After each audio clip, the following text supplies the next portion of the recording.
सांसद अधीर रंजन चौधरी ने 13 दिसंबर को संसद सुरक्षा उल्लंघन की घटना पर कहा, इतनी बड़ी घटना हो गई और अभी तक पीएम और केंद्रीय गृह मंत्री की ओर से कोई बयान नहीं आया है। इस घटना पर चर्चा होनी चाहिए। सबसे पहले तो जो आज कर रहे हैं तो पहले करना चाहिए था। जल्दबाजी में पुराना मतलब सदन को छोड़कर नए संसद भवन, पुराना संसद भवन छोड़ो, नया संसद भवन चलो, ये सारे करने के पहले ये सोचना चाहिए था कि कहां कहां हमें क्या क्या करना चाहिए। और इसके चलते इन लोगों की जल्दबाजी के चलते आज इस घटना इस तरीके के अंजाम होने में सफल हुई है, नहीं तो ये घटना नहीं घटने वाले थे।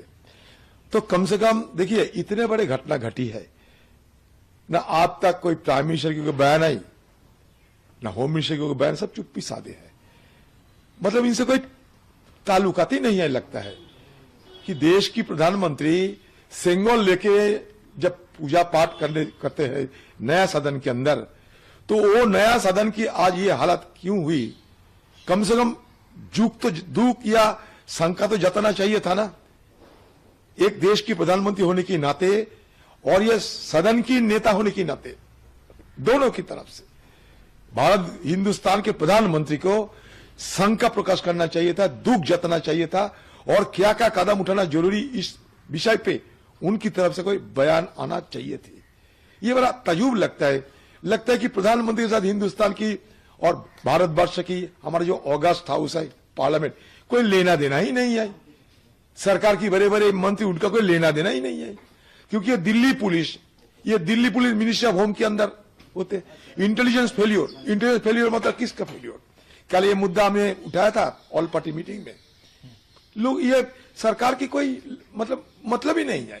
जो हो गया सो हो गया, इस तरीके की एटीट्यूड है। जो हो गया सो हो गया, जो हो गया तो छोड़ दो। अरे इसको गहन चर्चा होना चाहिए, इस पे हमें क्या करना चाहिए, कहीं चूक है, गलत कहीं हुई है, इसको हमें पकड़ना चाहिए। हम डरे हुए नहीं, अगर डरते थे तो सदन के अंदर हम लोग नहीं रहते थे, और सदन के अंदर हमारी तरफ से बाकी सारे जो सदन के अंदर सब मिलके कल जो ये जो हमला रुके हैं, सबको सराहना करना चाहिए था। इसको भी तो प्रधानमंत्री को ये भी तो करना, कम से कम करना चाहिए था कि हमारा हनुमान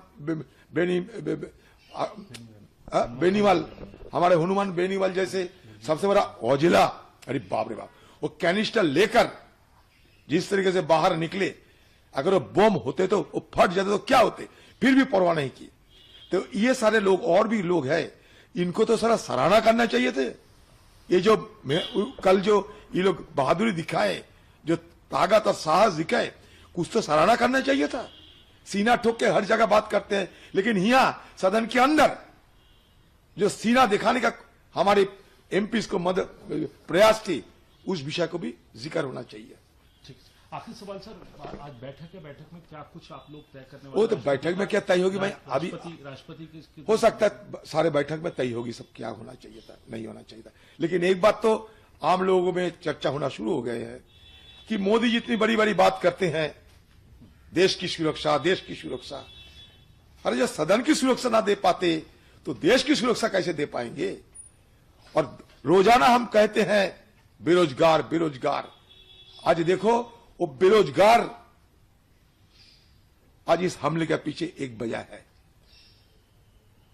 कदम रास्ता अलग हो सकते, कभी किसी को मैं समर्थन नहीं करना चाहते, लेकिन वो जो कह रहे हैं कि हमारे बेरोजगार नहीं है, पेट पालना मुश्किल हो रहे हैं, यही तो हम बात कर रहे हैं।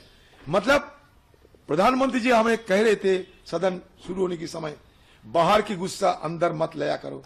देखिए, हम लोग नहीं लाए, आम जनता उनकी अपनी दिल की गुस्सा अंदर लाने की कोशिश कर रहे हैं। किसी को बचाव के लिए नहीं, लेकिन अंदर की बात थोड़ा हमें सोचना चाहिए। गिरवान में झांक कर हमें भी देखना चाहिए क्यों ऐसा हो रहे हैं।